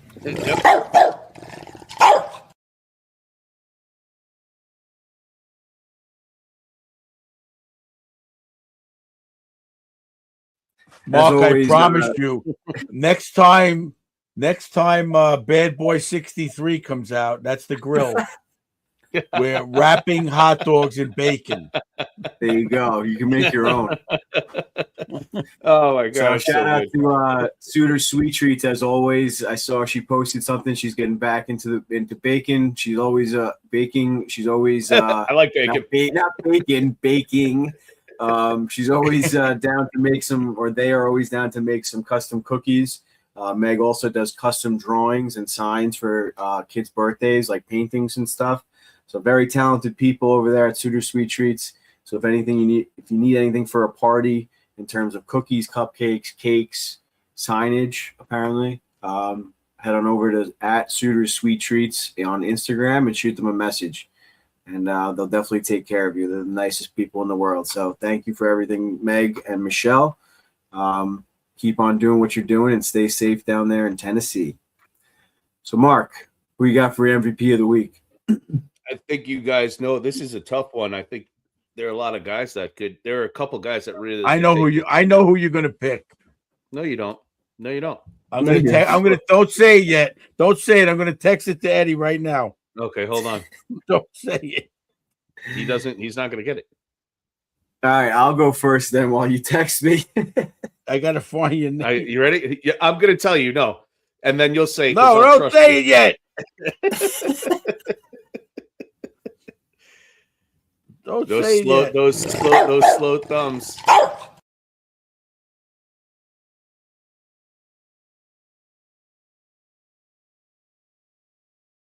The Stadium Series tailgate at MetLife. What was that? All right, I got the pick. I got the pick. Who you got, Mark? Okay. I'm gonna say Gabe Peralt. Oh, you got it? He nailed it. 94, he texted me. That's funny. I mean, he deserves it. He's a guy that definitely deserves it. I mean, we talked about it starting the show, the middle of the show. His hockey IQ is showing. Like you said, a couple more pounds, man. This kid's it's gonna be fun to watch him play if he continues on this route. Watching how he played in college, and then watching that translate to the NHL. Like I said before, he's a fun hockey player to watch, and I think the sky's the limit for the kid. And I'm super stoked that that's how I really think that's how it's gonna be. And I got one of his jerseys from last year, so I'm super happy about that. Got one of his jerseys last year from the summer. You gotta wait. You gotta wait 39 more episodes. Coach, who you got? I'm going with Mika. As well as Gabe is playing, I think Mika's a big part of that. I know Mark texted a couple of times last night, Gabe, but Mika's making plays that's setting him up, and that whole line is tic-tac-toe. They're really all together right now. I hope it continues. Vice versa. But Mika's on fire. Did you see that blind? You see that blind pass from Gabe to Mika for the goal? He's making blind passes to Mika already. It's beautiful. That one goal, that one pass was something else. Maybe we'll get into it the highlight moment, but his vision is everything that he was scouted or whatever touted out to be.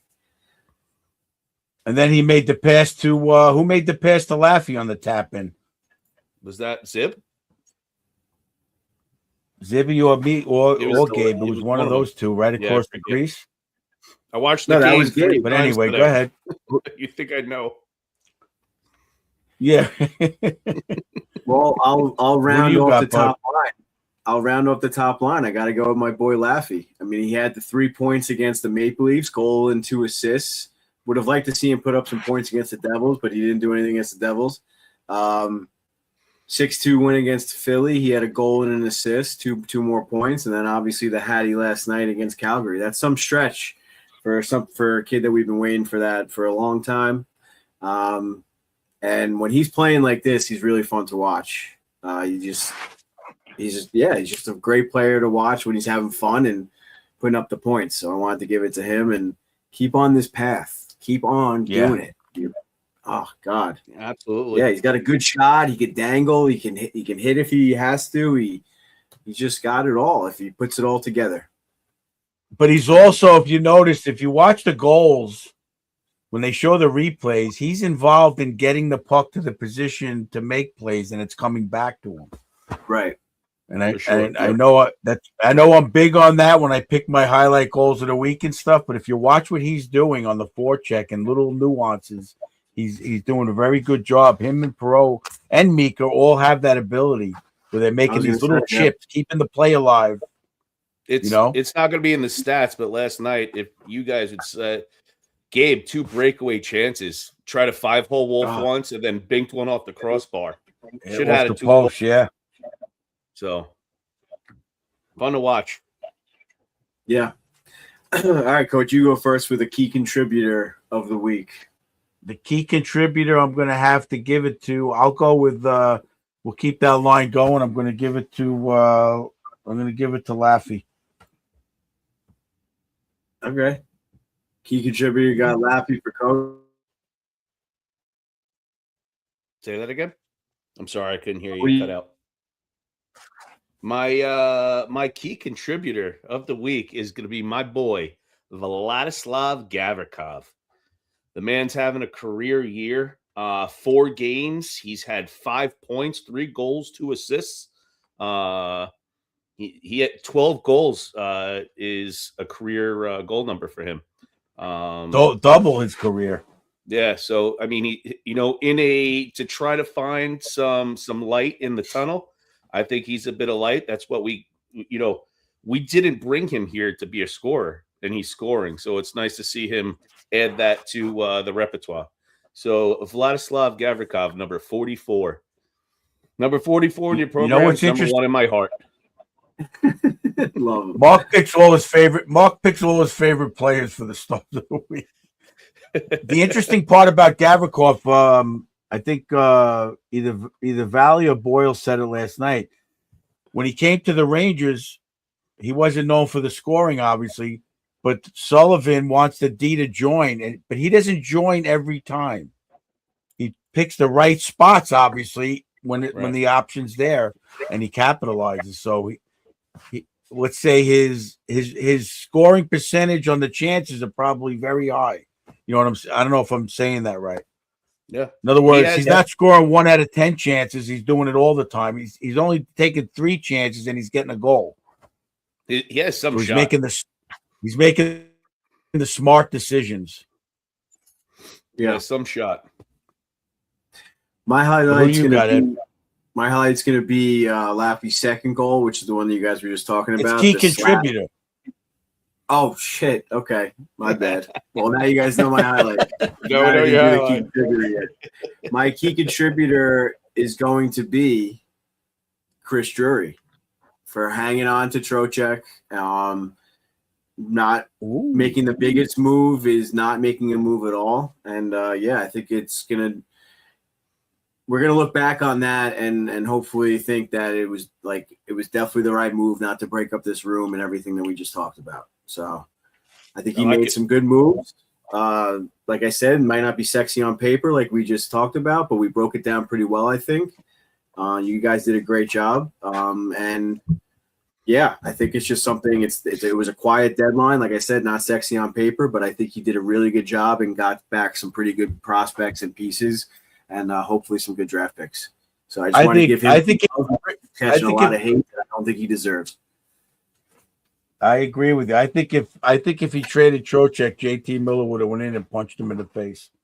That was the other thing I didn't understand. Like, why would you bring in Trocheck or Miller? They're friends. I understand the season didn't go well, but just one season, man. You can't just go one and done every season. It's getting exhausting as a fan, honestly. I think it was a lot of hype. I personally think it was a lot of hype if someone took a rumor and ran with it. I'm sorry.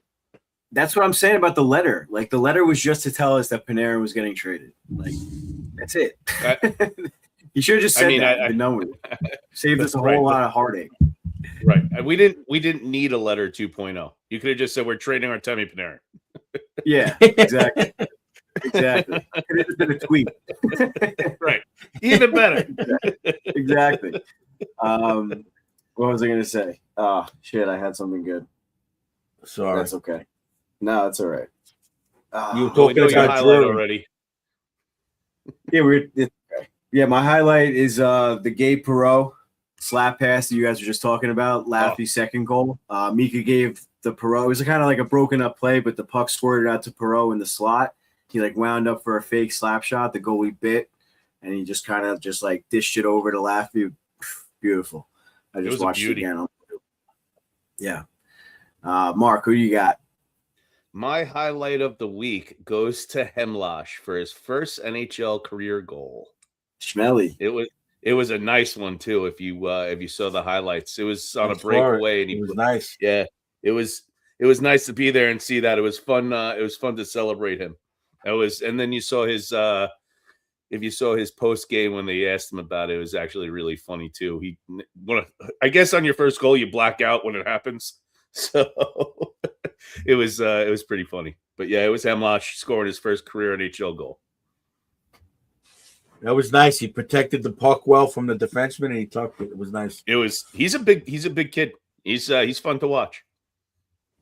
Started in Allentown, right? We said it. Yep. Yeah, we did. Coach, what do you got for your highlight? So I'm going to give it to all 4 goals last night. Connor I kept Sherry. you guys. Every goal was like, this one could be it. This one could be it. The whole play. But the one I'm really going to give.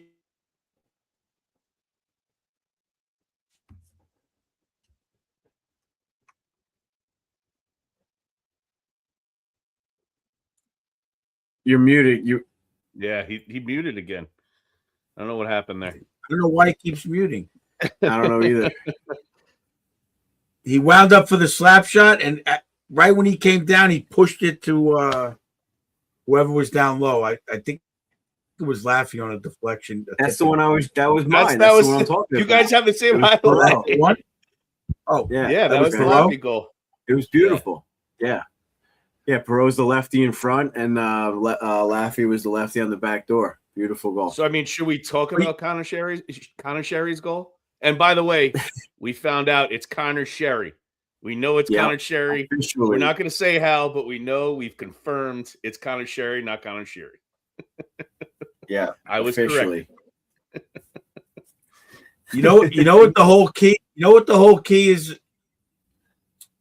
The key is with the way that first line is playing is that when Mika's making a play like that or Perot's making the play, the blind pass, they're ready for it. Yeah, they're not just standing there watching. They're not just wait. They don't think he's going to shoot. They're not waiting for the shot. They're ready and they're tapping it in, and it's happening. You know, I again, not to harp on Panarin, but a lot of times with a guy like Panarin, it's like Matt Barzal. You don't know what the hell they're going to do. So it's hard to be ready for it. You know, you're like, should I do this? Should I do that? Should I go here? You know, so in a speed game like that, you don't know. But when Mika's doing these things and Perot, they're ready for it. Even Laffy's making a lot of nice passes too. But go ahead. Yeah. It's fun. No, that was it. I'm still trying to think of what I wanted to say before, but it's all right. It couldn't have been that important. You'll have to send out a tweet. Yeah, honorable mention to Quickie for that save diving across the crease. I mean, that was something else. So, all right, last but not least, let's get into the Coach Ed's copyright doghouse of the week. We already did it twice. I'm not going to do it a third time. Coach, who you got for your doghouse this week? Tough one. I got to go last. I got to think about this one. Mark, you got anybody off the top? I'm going to take it's for one reason and one reason only. And I had it because I really can't think of anybody for the doghouse this week. I know who he's going to say. Wait, I know who he's going to say. Are you ready? Go ahead. I'm actually going to I know who it's going to be. No, you don't. I'm going to pick Chris Drury for one reason and one reason only. For trading away Sam Carrick. There you go. That's what I was going to say, to be honest. So my patent, I'm going with that. 1 foot out of the doghouse, it was for trading Sam Carrick. But that's the only reason. There you go. I'll go with that. I'm going to agree with that. I thought you were going to say Vakanainen. What was he even on the? He was on the ice last night. You know that, right? He was playing. Yeah, he assisted Laffy's third goal. I didn't mention it once.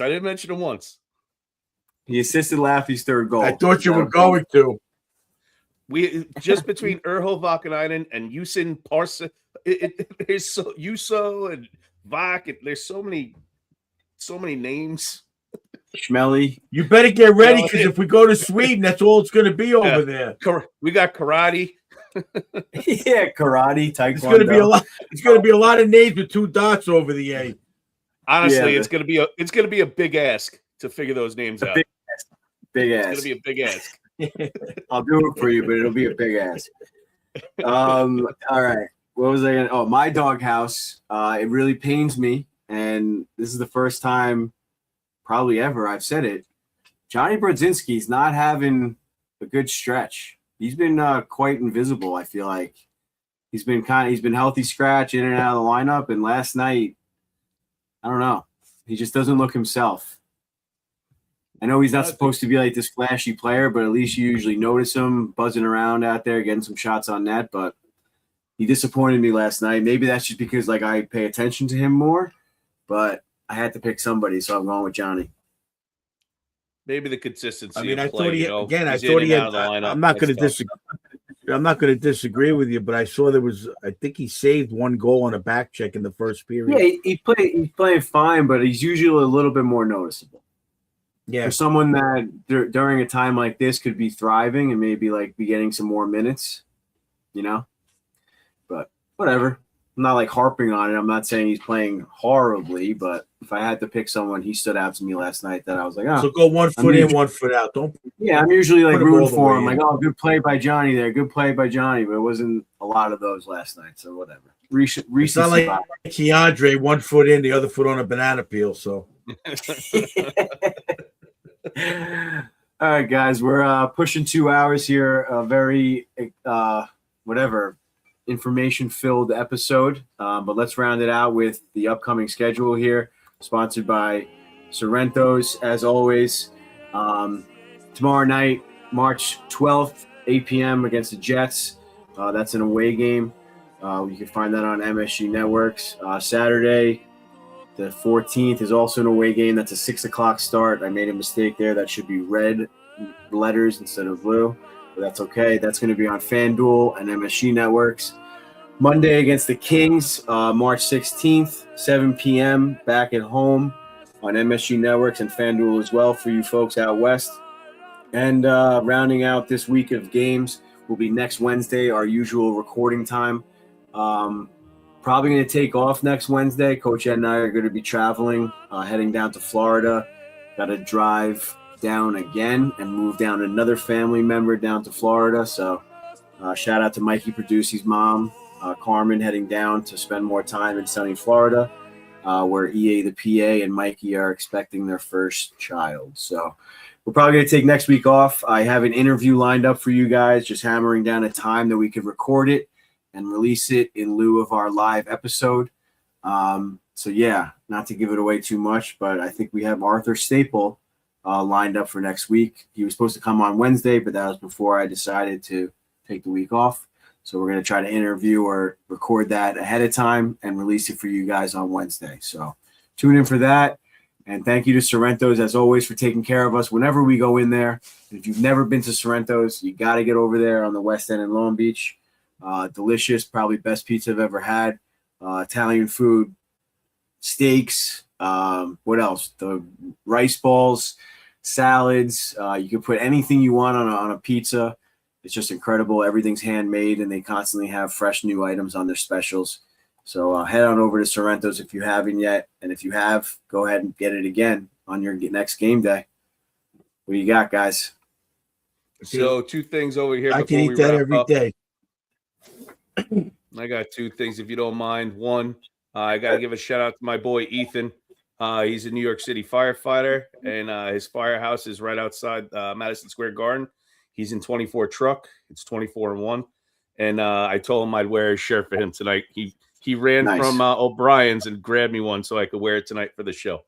So gotta give a shout out. Got to give a shout out. And I know we didn't mention it, but I know all of us. Taylor Radish's father passed away.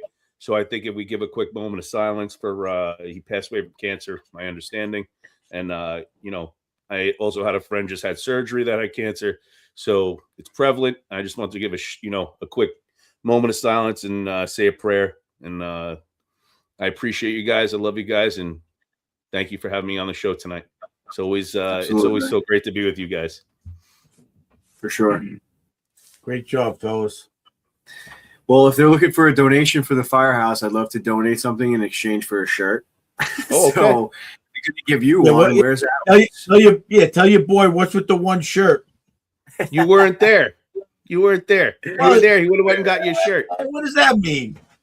What does that mean? It's exactly what it means. You weren't there. You didn't get a shirt. He would have brought you one. Actually, he brought Pat one. Oh, okay, see? we'll give it to him. All right, then we got to be there. You got to be in it to win it, I guess. All right, guys. Hell of a show. What? Nothing? I got nothing. Hell of a show. Great information on all those trades. You guys did a great job. Pat myself in the back for the graphics with Chris Drury, dead center, with all that stuff. So No, I love doing that kind of stuff. So thanks again for guys coming prepared. Fans, I hope you enjoyed it. I hope you might have changed your mind about a few things. Maybe not all the trades, but maybe we gave you some information regarding some of them. And maybe you'll be a little bit more excited, and we'll start making some more noise at the Garden. So thanks for tuning in. Like I said before, please go follow us on all of our socials, Instagram, X, Facebook, TikTok, and subscribe to our YouTube channel for all of our content. Mark, thank you for joining us. Thank you to Bella Italia Marble, Lucarelli Law, O'Brien's Bar and Grill. Big shout out to Long Island Sports Network for shooting, for filming and editing Inside the Ranger Room episode, and as well as the Bella Italia commercial. So thank you to them and letting me use their editing software for all the stuff that I do as well. So that's a big help. So shout out to Long Island Sports Network for that. And I forgot to mention before, a milestone moment is brought to you by Old Country Ceramic Tile in Westbury and Port Jeff. So if you're redoing a kitchen or a bathroom and need some tile or flooring, head on over to Old Country. I already hit Suter Sweet Treats. We always like to give Oscar's Pro Stitch some love. Thank you, Oscar, for always hooking us up with jerseys and everything that we need. Who else? I still have to do an unveiling of my jersey he sent me. He's probably thinking I'm ignoring him. I still haven't opened the box. There you go. Well, Coach, you better get up there and take a video. And I mean, better yet, wear the jersey. It's a beautiful jersey. So, like I said, good job, guys. Great episode. Let's go Rangers. Let's go Rangers, Ed. Let's go Rangers, Ed.